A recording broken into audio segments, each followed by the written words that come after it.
Olá para você que é nosso ouvinte aqui do nosso podcast Mães e Abraços. Seja muito bem-vinda. Você sabe que o nosso propósito aqui é apoiar mães na educação dos filhos, no autocuidado e no desenvolvimento pessoal. Olá, meu nome é Kaline Salim, eu sou psicóloga e como você, nós somos mães apaixonadas pela vida e pelas possibilidades que ela traz. Seja muito bem-vinda ao podcast Mães e Abraços. E antes de apresentar a nossa convidada especial, eu quero falar sobre a Mamãe Elefante, a nossa patrocinadora oficial. A Mamãe Elefante é uma assinatura mensal de fotos.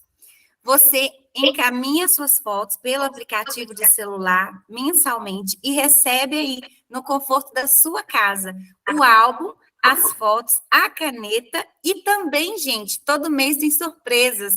Esse mês a gente recebeu um vidrinho para a gente guardar ali o perfume do nosso bebê, do nosso filho, para a gente ter guardado, porque o tempo passa rápido demais, né? Então, todo mês tem essas surpresas maravilhosas que eu adoro. Vou mostrar um pouquinho aqui para vocês. E você, que é ouvinte do podcast Mães e Abraços, você tem 10 fotos adicionais no primeiro mês da assinatura. Então, não perde essa oportunidade. Vai lá no Instagram da Mamãe Elefante, que é ouvinte do podcast Mães e Abraços. Eu tenho certeza que você vai adorar. E agora, eu queria chamar a doutora Luciana Pimenta para se apresentar, compartilhar um pouquinho aí da vida dela, da história dela com a gente. Chegue mais, doutora Luciana Pimenta, e brilhe no palco do Mães e Abraços. Olá, primeiro obrigada pelo convite. Eu sou Luciana Pimenta, sou médica, sou pediatra inicialmente, minha formação inicial, e posteriormente eu fiz psiquiatria e fui fazendo uma transição de carreira, né? A gente que é mãe, a gente que trabalha com mãe, sabe como que é muito comum isso acontecer nas carreiras das mães, né? A gente vê que muitas mulheres, depois que se tornam mãe, procuram outros sentidos na carreira, então a gente vê com muita frequência mães pensando em fazer recolocação de carreira. E aí hoje, cada vez mais, eu fui saindo da pediatria e estou quase exclusivamente na psiquiatria. Sou psiquiatra, então, do Sentir Mulher e Sentir Família, que é uma clínica aqui em Belo Horizonte, e a gente tem um foco bem grande no atendimento da mulher em todos os seus ciclos de vida, em especial na gestação e puerpério, mas também olhando para os outros momentos. E, recentemente, o Sentir Mulher foi expandido e a gente agora tem também um foco na família, então criou outra marca dentro da mesma clínica, que é o Sentir Família. Além disso, eu sou professora da Unifenas, e tenho mestrado em neurociências, e fui coautora, e foi assim, né, que vocês chegaram até mim, de um livro, eu ia trazer ele aqui, isso, Educação Consciente, e eu ainda sou pediatra em Contagem, é o meu único vínculo com a pediatria atualmente, que eu dou alguns plantões no hospital que eu trabalho há muito tempo, que eu tinha um concurso público e recentemente eu pedi exoneração, e sou interconsultora de psiquiatria nesse mesmo hospital lá em Contagem, que é o Hospital Municipal de Contagem. Além disso, eu sou mãe da Helena, que tem 13 anos, e o Miguel, que tem 10 anos. Vocês estavam falando aí, né, como passa rápido, a gente estava justamente antes de iniciar a gravação falando que passa rápido, e é isso mesmo, passa muito rápido. Ô, Luciana, eu já fiquei aqui pensando, a gente poderia gravar um podcast só falando dessa transição de carreira. Sim. Porque eu fiquei super curiosa, assim, meu Deus, o que será que aconteceu que ela quis mudar da pediatria para psiquiatria, né? Se der tempo, você puder comentar um pouquinho. Sim. Não, na verdade, assim, né, foi um entendimento progressivo. Eu formei há mais de 20 anos como médica, e aí eu fiz a pediatria. Não desgosto de ser pediatra, mas eu fui entendendo que eu precisava melhorar minha qualidade de vida. Eu eu não queria ser pediatra, ter a vida de pediatra o resto da minha vida. E aí, quando veio o casamento, pensando em ter filhos, progressivamente eu fui pensando o que eu poderia fazer, no meu caso, dentro da minha área, da medicina mesmo, para melhorar a minha qualidade de vida. E a psiquiatria sempre foi uma área de grande interesse meu. Antes, né, no primeiro vestibular, eu tentei para psicologia e depois eu fui para medicina, mas é uma área de interesse que eu sempre tive. E entendi que esse era um caminho possível, e eu sou muito feliz com a minha transição de carreira, assim, considero que foi uma escolha muito acertada. Até dentro da psiquiatria eu fui fazendo ajustes, né? Então, quando eu iniciei a psiquiatria, todo mundo sabia que eu era pediatra, e acaba que eu fui no mestrado para psiquiatria infantil, acabei atendendo ali inicialmente muita criança, ainda recebo indicação de atendimento para atender criança, mas tem algum tempo já que eu parei de atender criança, mesmo, né, não tendo feito psiquiatria infantil, psiquiatria geral, acho que todo mundo pensava, não, é pediatra, então vamos encaminhar, mas eu fui me encontrando, né, e é tão comum isso na maternidade, né, gente, a gente se perde, é muito fácil a gente se perder na maternidade, muito fácil, eu falo isso frequentemente com as minhas pacientes, a gente tem essa discussão, e esse se encontrar de novo, se encontrar como mulher, como parceria, né, quando a mulher tem uma relação ali, como profissional, como amigo, ou seja, como outros papéis na vida, a gente vai fazendo isso muito aos poucos. Tem algumas mulheres que conseguem fazer isso mais rápido, outras demoram muito para fazer. E foi um caminho que eu fui percorrendo, de entendimento do que eu queria mesmo, de qual que era o meu, né, onde eu me sentia mais realizada, onde que eu conseguia conciliar a minha vida com uma qualidade de vida melhor, e aí hoje eu cheguei num lugar que eu estou gostando muito, assim, que eu ainda estou construindo, mas que tem sido muito satisfatório, sou muito feliz, e a clínica é uma delícia, a Aline falou que depois vai lá conhecer, vá mesmo, é um lugar que vale a pena. Eu falo que a maternidade é como se fosse aquele portal do desenho Caverna do Dragão. Eu adorava esse desenho na infância, gente. Se você entra por esse portal, você nunca mais volta. Você nunca mais vai ser a mulher que você era antes, né, da gravidez, antes da maternidade. É um novo nascimento. Nasce um bebê e nasce uma nova mulher. Perfeito. Essa analogia é muito, muito legal, assim. Eu também faço uma analogia com a maternidade. Eu não sei se vocês já viram, eu tinha uma entrevista que eu via parte dela, que eu já vi, assim, no Facebook, parte delas que, posteriormente, que eu fui entender que provavelmente deve ser daquele programa Papo de Segunda, né? E é uma entrevista que eu acho muito linda, do Lenine, e aí, para quem não conhece, né, é um programa de entrevista, que na verdade que debate, um programa muito mais de debate do que de entrevista, que debate sobre assuntos da atualidade, e na época a formação era do Porchat, do João Vicente, do Chico Bosco e do Emicida, e eles estavam com o Lenine ali, naquele lugar de convidado. E o Lenine falou uma coisa que foi assim, me fez refletir muito, assim, porque eles cinco homens debatendo, né, e ele estava falando de casamento, e ele falou que o pai dele falava que se você não entender que casar é como morrer, é melhor você não casar. Só que a gente escuta isso de uma forma pejorativa, né, dos homens. Vai morrer, vai enforcar. E ele explicou de uma forma que eu achei muito bacana, assim, né, porque ele, na verdade, ele estava falando de um casamento, que era um casamento bem-sucedido, e que ele era muito feliz no casamento, e ele explicou, eles riram na hora, ele falou, não é isso, você tem que entender que várias partes de você vai morrer e vai ficar para trás, e eu fiquei pensando, assim, realmente, assim, né, se a gente entra num casamento achando que a gente vai ter a mesma vida que a gente tinha antes do casamento, esse casamento não vai funcionar, porque casamento é uma escolha diária, né? Ali, muito mais, é uma decisão. E ele emendou com a paternidade. E eu fico pensando assim, gente, mas é isso, né?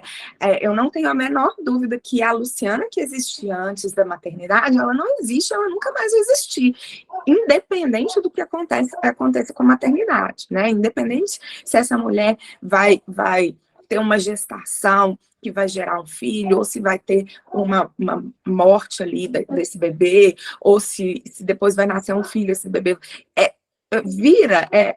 um momento chave que a vida transforma completamente, né? E eu acho que é muito por isso que esse se encontrar de novo é tão difícil, né? Porque eu vejo muitas mulheres procurando todas as coisas que existiam antes do casamento, antes da maternidade, não tem jeito, né? Teve uma que foi uma paciente minha muito querida, que foi muito emblemática, que ela falava assim, olha, Luciana, aquilo que eu estava sentindo, tudo melhorou, eu sinto que eu não estou deprimida mais, eu estou bem. Agora, eu só estou esperando o dia que a minha vida vai voltar ao normal. Eu falei, não, peraí, vamos dar uma pausa e vamos pensar o que você está chamando de normal, porque se você está chamando de normal voltar à vida que você tinha antes de ser mãe, essa realmente nunca mais volta, é isso, é outro momento, né? E a gente tem que entender isso, tem que ter uma parte aí de aceitação para a gente poder encontrar, então, qual que é essa nova mulher, porque é uma nova mulher, não tenho a menor dúvida. Verdade. Gente, nós estamos gravando no feriado 1º de maio, Dia do Trabalhador. E esse mês de maio, né, como o mês das mães, nós vamos gravar episódios que falam sobre a saúde mental da mulher. E aí a gente está abrindo esse episódio com a doutora Luciana Pimenta. Ela escreveu um capítulo no livro Educação Consciente, e nesse capítulo a senhora menciona que no mestrado em neurociência realizou um trabalho com famílias. E essa experiência revelou que, na maioria dos casos, os sintomas apresentados pela criança eram reflexo do adoecimento dos pais ou das relações familiares. Então, a gente pode, doutora, afirmar que o cuidado e a saúde mental dos pais é indispensável para reduzir o risco de adoecimento mental nos filhos? Então, eu não tenho nenhuma dúvida, assim, né? Então, vamos voltar um pouquinho em partes essa história. Então, o meu mestrado, ele foi um mestrado desenhado junto com uma psicóloga aqui em Belo Horizonte, e a gente conduziu grupos de um programa específico que a gente chama de treinamento de pais, que é uma terapia comportamental para lidar com comportamentos desafiantes das crianças, né? E esse descobriu aí foi, na verdade, uma percepção interna minha, assim, né?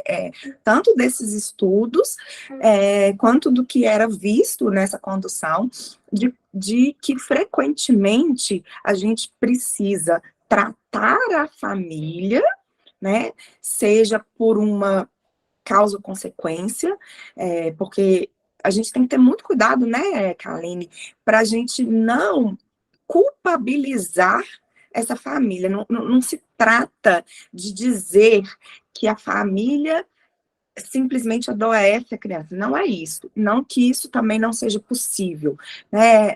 Mas eu vejo já um lugar de muito culpa, né, nessa relação materna, que a gente tem que tomar muito cuidado. Então, primeiro, o adoecimento, qualquer adoecimento psiquiátrico, é uma junção de fatores. Ele nunca vai ter uma causa específica.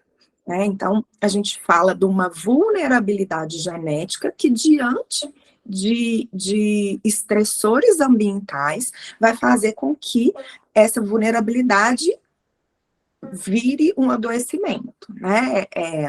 E, dito isso, a gente tem sempre vários componentes, mas, sem dúvida nenhuma, o ambiente da família, a psicopatologia, né, seja materna, seja paterna, das pessoas que convivem com essa criança, elas têm uma capacidade, seja de favorecer, de aumentar, de favorecer o adoecimento ou de atenuar muitos sintomas. Então, por isso que o olhar para a família é muito importante.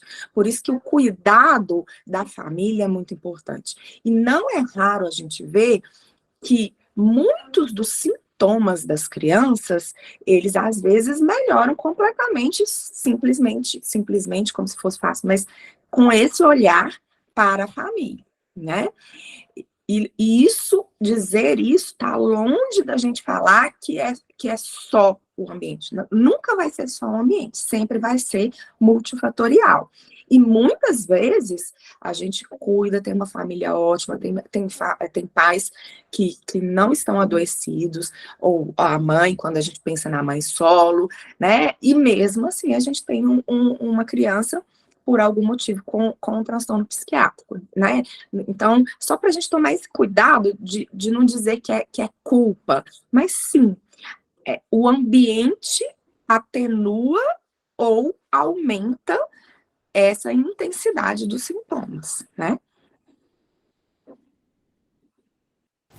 Excelente, porque a gente tende a, quando a gente vai olhar para essas dificuldades, a gente tende a querer simplificar ou explicações mais rápidas, até mesmo para aliviar a dor do que está acontecendo com a gente, né? Porque inclusive com pessoas que a gente ama. E é muito importante a gente lembrar disso, como você falou, que são problemas multifatoriais e que a gente precisa olhar com essa complexidade. É necessário olhar para isso. Doutora Luciana, fala um pouquinho mais para a gente sobre quais hábitos de vida. Você já falou, então, que tem uma série de fatores que influenciam os transtornos mentais. A gente sabe que tem a influência de fatores genéticos, que você falou que tem a influência do ambiente. Mas quais hábitos de vida favorecem, digamos assim, facilitam, né, o desenvolvimento de transtornos mentais? Cada vez mais a gente entende, né, que estilo de vida é uma coisa fundamental. Então, já há algum tempo na medicina existe uma especialidade na medicina que chama medicina do estilo de vida. E a medicina do estilo de vida, ela olha integralmente para a saúde e ela vai influenciar integralmente na saúde, né? Aquela divisão que a gente sempre historicamente fez aí de corpo, mente, a gente cada dia mais entende que isso não existe, tá tudo muito integrado, né? E aí quando a gente pensa assim, nesse estilo de vida, a gente vive um momento que é muito fácil a gente chegar num lugar adoecedor, né? Seja aí por estresse crônico, né? Então, a gente tem no organismo um mecanismo que serve para a gente alertar e se adaptar às adversidades. Então, se eu passo por uma situação ali que é perigosa, gera um alerta no meu organismo que chama, né, uma reação de luta e fuga, que deveria ser uma coisa pontual para salvar a minha vida.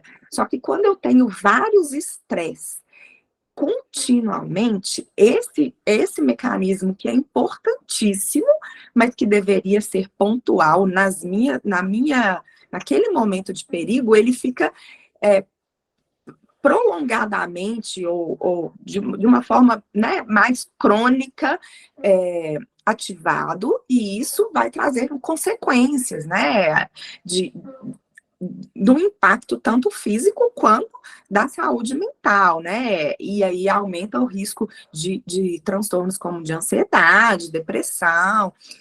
E aí a gente pensar nesse como lidar com o estresse ou tentar diminuir o estresse é uma coisa importante. E aí, na relação, né, da parentalidade, a gente precisa lembrar que, dependendo de como a gente lida com os nossos filhos, a gente pode gerar um estresse crônico, né? Seja numa educação mais, uma parentalidade mais rígida, com uma violência associada, seja num excesso de cobrança. Então, é um cuidado importante que a gente tem que ter tanto olhando para a gente, enquanto indivíduo, quanto olhando nessa relação de parentalidade. Sono, gente, então assim, pensar que a gente vive numa sociedade que prega que a gente tem que ser produtivo o tempo inteiro, às vezes leva até as pessoas para um lugar que não conseguem vivenciar o ócio, né? E as crianças também, elas estão muito por esse caminho, com muito estímulo o tempo inteiro. E lembrar que o sono, ele tem um lugar que é fundamental, muito fundamental mesmo, de regeneração do cérebro, de saúde. Eu já estou aqui na fase de ter adolescentes, né? É muito comum quando chega na adolescência, os adolescentes entendem que dormir é uma perda de tempo, e às vezes a gente vê adultos também com esse pensamento, né? Ah, eu queria dormir muito menos, porque que eu podia fazer tanta coisa nesse momento que eu estava dormindo, sendo que o sono é uma parte importantíssima. A gente sabe aí que privação de sono prejudica a concentração, prejudica aprendizado, memória. A gente precisa do sono como uma regeneração mesmo de muitos processos. Então, a gente também aumenta a ansiedade, depressão. Então, um sono de qualidade, ele vai ser fundamental. Ainda pensando, né, na nossa sociedade, gente, se eu tiver, eu falo demais normalmente, se eu estiver me alongando, vocês podem me cortar, se vocês quiserem comentar alguma coisa. Ainda pensando na nossa sociedade, a gente melhorou muito, por exemplo, em relação ao cigarro, né, que uma campanha que eu considero que foi altamente de sucesso. A gente hoje, às vezes, outro dia mesmo eu atendi uma paciente que falou assim, eu parei de fumar porque a gente ia para os lugares, todo mundo ficava olhando feio para a gente. Então, o cigarro, os nossos níveis, né, de tabagismo, a frequência de pessoas fumantes, a gente viu que diminuiu bem, mas a gente ainda tem o uso de álcool num lugar que é estimulado, é minimizado o seu prejuízo, né, e a gente tem aí, às vezes, até pesquisas questionáveis mostrando benefícios de fazer uso moderado de álcool, e que a gente sabe cada vez mais que isso é muito questionável, que provavelmente teve influência, que a gente sabe que pode acontecer mesmo nessas pesquisas, influências de interesses financeiros, e a gente olhar para o uso de substâncias de uma forma geral, entendendo que são que trazem malefício mesmo para a saúde, é importante. E até no contexto da parentalidade, rever o que de informação que a gente passa para os nossos filhos, né? Porque, às vezes, em algumas casas, a gente vê que crianças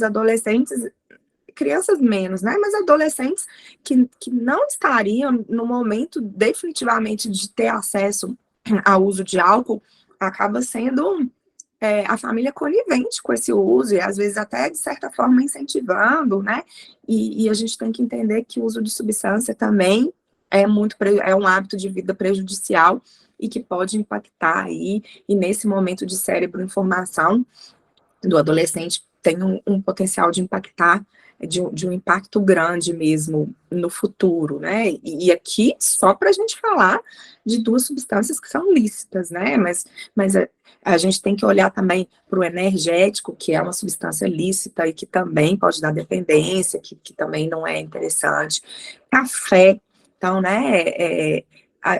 Acaba que muitas pessoas fazem uso grande de café, e a gente sabe que pode aumentar a ansiedade, pode atrapalhar o sono, pode trazer consequências importantes. E as substâncias ilícitas, não é à toa que elas são ilícitas, né? A gente tem realmente aí um potencial de prejuízo grande da saúde. Alimentação, gente, então, assim, cada vez mais a gente entende que a saúde mental, ela começa mesmo na alimentação e no estilo de vida de uma forma geral. Tem muita coisa sendo estudada de alimentação, algumas coisas ainda que a gente não tem um embasamento, mas cada vez mais a gente vai entendendo que industrializados e ultraprocessados né, o centro do problema aí são industrializados e ultraprocessados. Então, a gente cuidar da alimentação também, a gente está cuidando de saúde, né, e a gente ter uma má alimentação, seja na relação com esse alimento, seja na qualidade do alimento, né, e aí, quando eu falo relação, a gente tem que pensar que na infância, na adolescência, muitas vezes é o início de uma relação ruim com o alimento, né, seja por excessos, seja por substituições, tô triste, então deixa eu comer um doce, tô com raiva, enfim, seja ao contrário, uma restrição muito grande, e esses extremos, eles precisam ser olhados, né, a gente também tem aí um momento de uma discussão de saúde grande, o que é positivo, mas que às vezes em alguns grupos de adolescente fica com uma rigidez muito grande, e isso também não é legal, né? E a gente tem que lembrar que a gente tem o outro lado dos transtornos alimentares, que são os restritivos, por exemplo, a anorexia. Então, é um cuidado que tem que se ter, assim, de ter uma boa relação com a comida e ter uma boa qualidade de alimentação. O sedentarismo é um problema grande, e cada vez mais a gente entende que ter uma atividade física regular é fundamental para a saúde. E aí eu gosto de falar que a gente tem dois polos, né? Assim, tem a recomendação da atividade física regular, mas tem a recomendação de um olhar para o sedentarismo, né?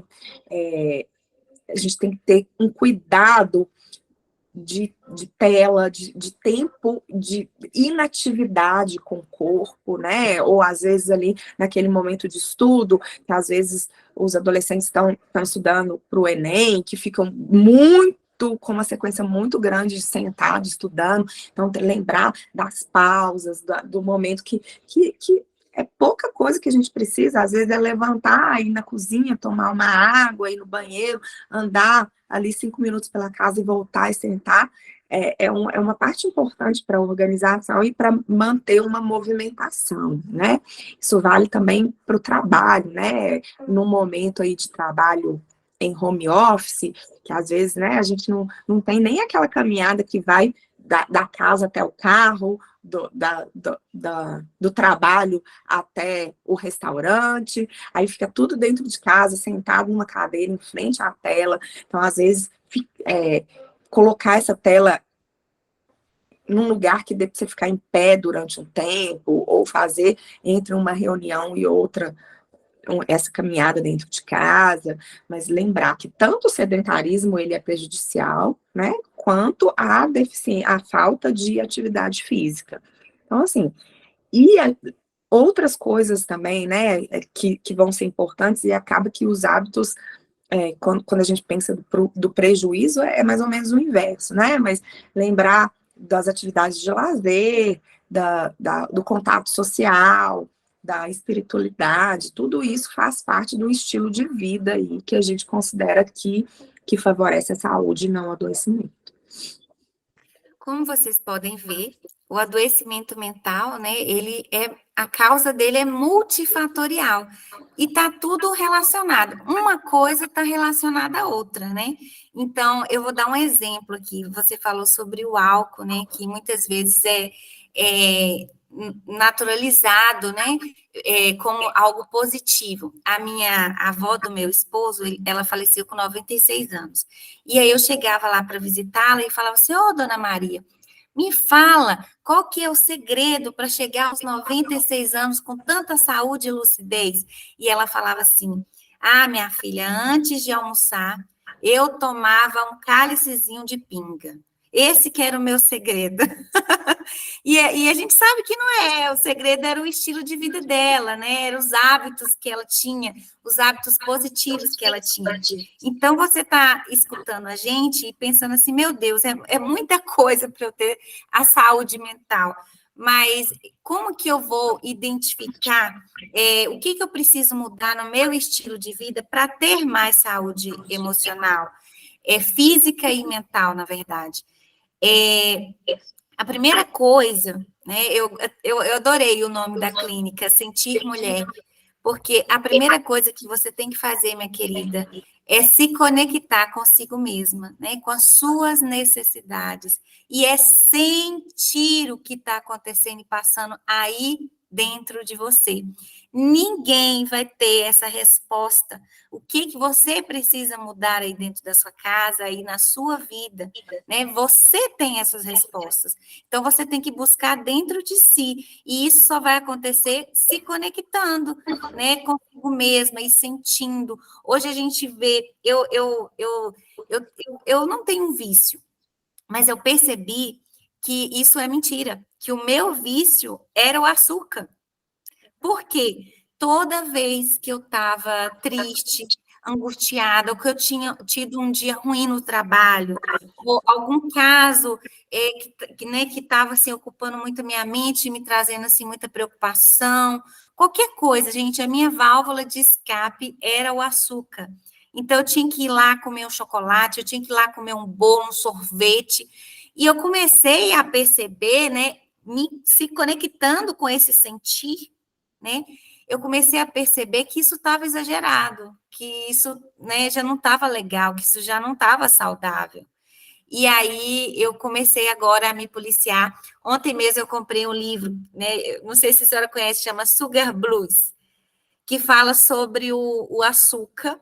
E eu falei, eu tenho que fazer alguma coisa. Aí eu comecei a fazer atividade física. Aí agora eu comprei esse livro na tentativa de que, se eu tomar consciência do mal que o açúcar provoca, e isso vai me ajudar a evitar, a me controlar, né? Porque eu percebi que isso era o meu vício, que eu precisava cuidar disso para ter mais saúde. Então, hoje, na nossa sociedade, uma sociedade totalmente patologizante, medicamentosa, que tudo que se resolve através do medicamento, né? Então, se eu estou com insônia, eu tomo um medicamento para insônia. Em vez de tentar, doutora, buscar o que está me provocando a minha insônia, né? Ah, não, eu estou com ansiedade, vamos para o medicamento. Eu estou com depressão, vamos no medicamento. É claro que o medicamento, ele é muito importante, né? Mas ele faz parte de um conjunto de medidas.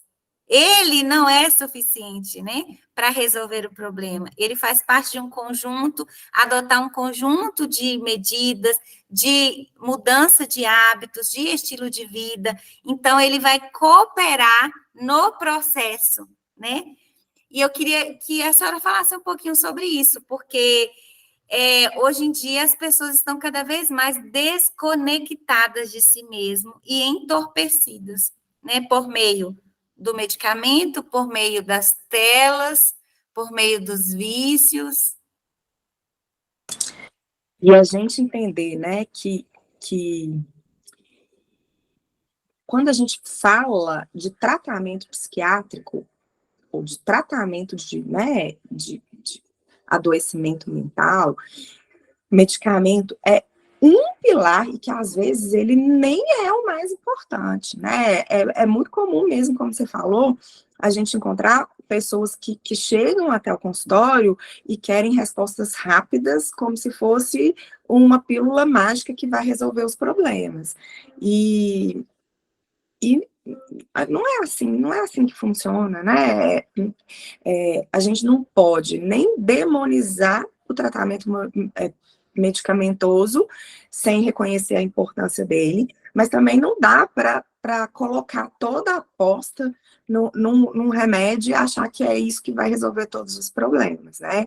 A gente sempre vai associar o tratamento que a gente chama de medicamentoso, quando for necessário, com o não medicamentoso, e o não medicamentoso vai estar ali para todo mundo. Você deu o exemplo de sono, né?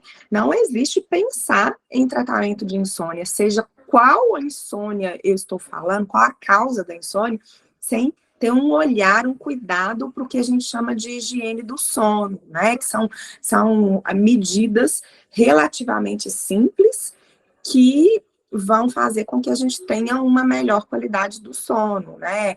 Dormir, ter um horário para dormir, um horário para acordar, respeitar esses horários, fazer atividade física regular, olha como que uma coisa vai conectando com a outra.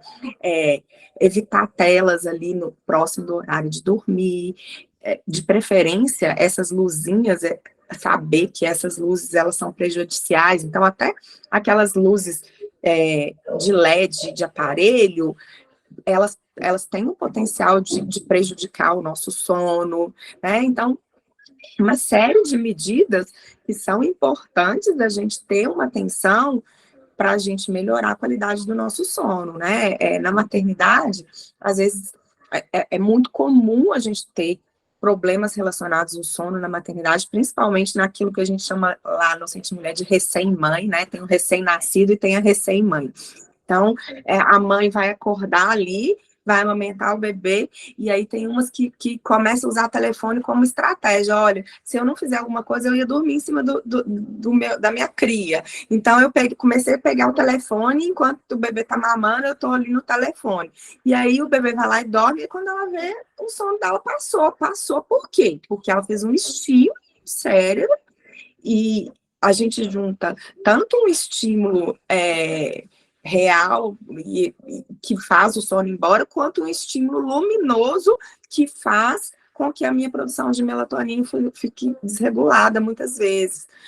E acaba que uma privação de sono, que é comum de acontecer, vira uma insônia. Então, são cuidados mesmo que a gente tem que ter para não prejudicar. E lembrando isso que você falou, né, Karen, que a gente não existe uma mágica em relação ao tratamento. Vai ter lugar, todas essas coisas vão ser importantes. Em algum momento, a terapia com o psicólogo vai ser mais importante do que qualquer medicamento. A atividade física vai ser tão importante quanto a gente ter estratégias para lidar com o estresse, né? Tem algum tipo de estresse ali que eu preciso tentar tirar, aquele estresse que é possível retirar. Mas tem estresse que é inevitável, que vai acontecer. Então, quanto mais ferramentas eu tenho para lidar com o estresse, e aí a meditação, o mindfulness, a gente sabe cada vez mais que é uma estratégia maravilhosa que te dá, né, que nos dá várias ferramentas para lidar com o estresse.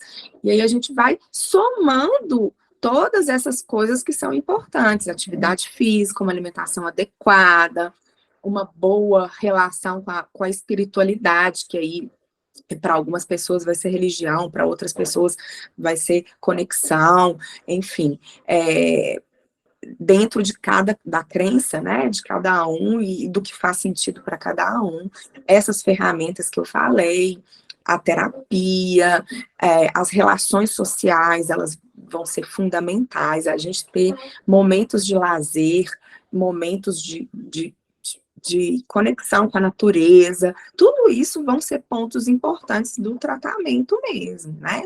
E que se estendem para um olhar para a saúde. Fantástica essa nossa conversa aqui. Eu teria muitas perguntas para te fazer, de verdade. Só que o nosso tempo está acabando. E eu quero te agradecer imensamente, Luciana, por estar aqui com a gente nesse feriado. E tão aberta, né, para a gente conversar, para a gente poder espalhar essa mensagem para o maior número de mulheres, de mães possível. E a gente quer te convidar só para deixar uma mensagem final para as nossas ouvintes, diante de todos esses desafios que nós falamos. Enquanto você falava sobre os diversos fatores e os hábitos, né, que a medicação nunca está sozinha, eu fiquei pensando em tantas pessoas que eu conheço que sentaram nesse lugar da medicação e estão aí dependentes, não avançam em relação aos seus sintomas, e os anos vão passando, a vida vai passando. Esse é um tema que me chama muita atenção, e eu creio que é um tema muito importante da gente continuar discutindo. Eu imagino que você deve ter muitos desafios no seu cotidiano em relação a isso, porque, inclusive, tem pessoas que elas não se propõem a dar esses outros passos, elas já chegam no consultório com esse pedido, né, da medicação e querem ficar aí. Então, a gente quer só te pedir uma mensagem final para os nossos ouvintes, né? E mais uma vez te agradecer pela sua presença, pela sua disponibilidade de estar aqui com a gente. Obrigada a vocês pelo convite novamente.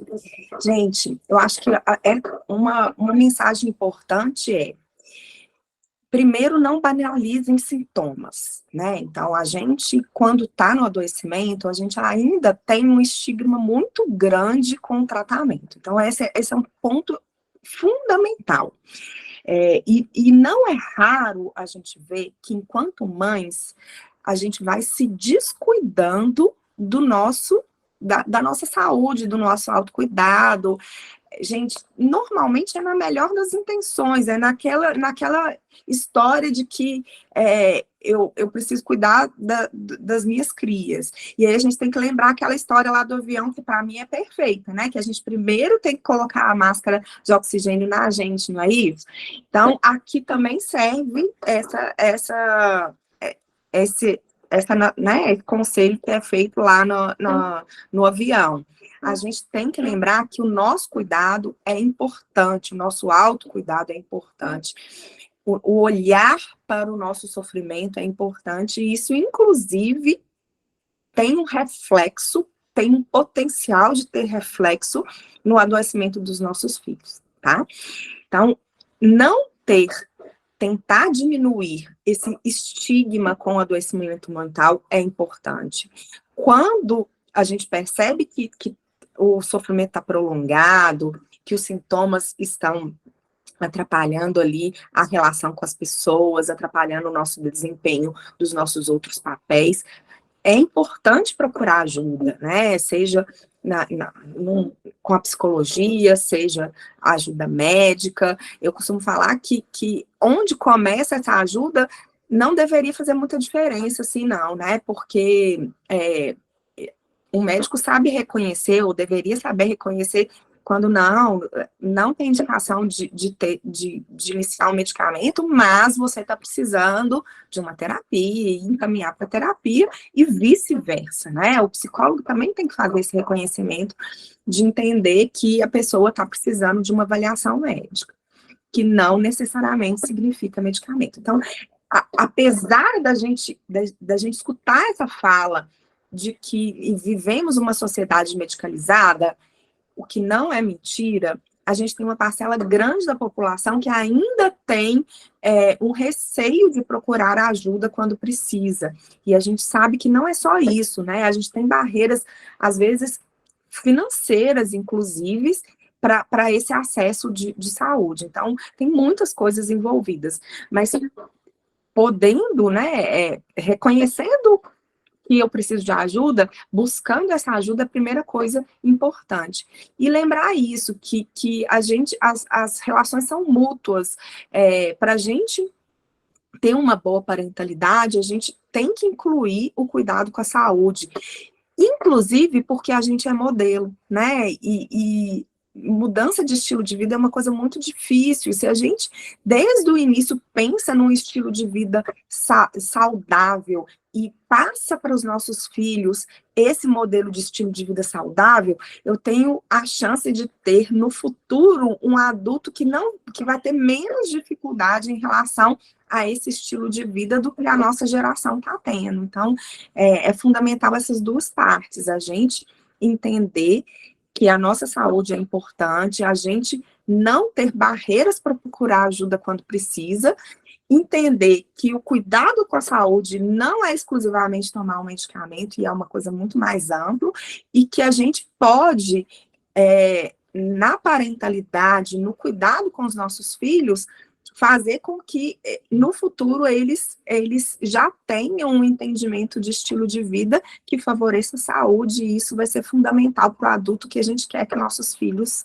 que a gente almeja, né, que nossos filhos se tornem.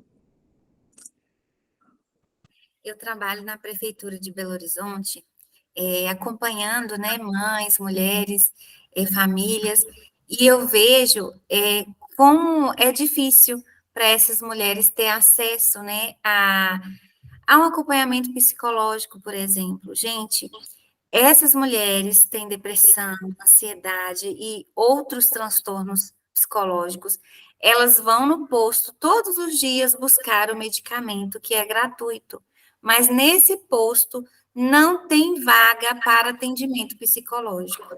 Isso é muito triste. É muito né? triste. Porque a gente sabe que precisa de um conjunto de intervenções, né, de suporte para superar esse adoecimento mental.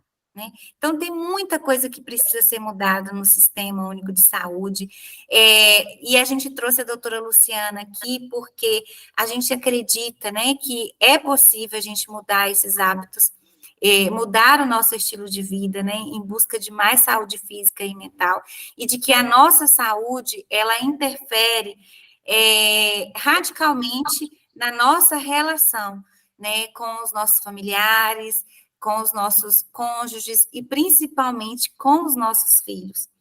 A gente sempre fala que uma mãe ferida fere, né? Então, a gente precisa buscar esse autocuidado, precisa buscar se compreender, se conectar com as nossas necessidades, né? Estar bem para a gente poder maternar. Isso é um fato. Então, muito obrigada, doutora Luciana, né, pelas orientações, pela conversa, por esse encontro em pleno feriado. E eu queria que você falasse onde que a gente te acha, compartilhar suas redes sociais. Bom, eu tenho uma página lá no Instagram que eu até movimento muito pouco, porque minha relação é meio difícil com ela, mas de vez em quando eu ponho uns textos, que é Luciana Pimenta Psiquiatra. Então, tem Luciana, _Pimenta, _Psiquiatra.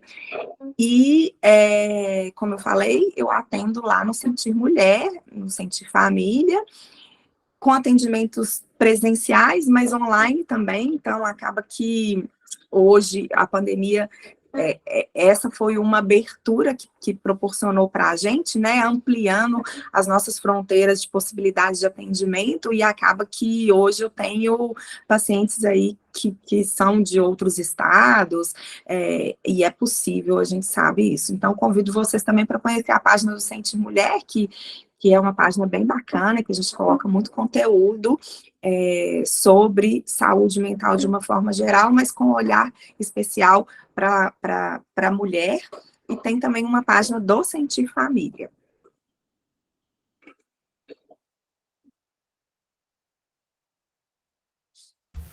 Então, minha gente, fiquem com vários convites que nós deixamos aqui para você, vários convites, alguns muito desafiadores, não é verdade? Mas a gente sabe que eles estão na direção de viver melhor, né? De estar mais conectada com a vida, com você, com a sua família, com as pessoas que você mais ama. Muito obrigada mais uma vez, doutora Luciana, obrigada, Kaline, e até o próximo episódio. Um abraço. Um abraço. Tchau. Obrigada, gente. Um beijo.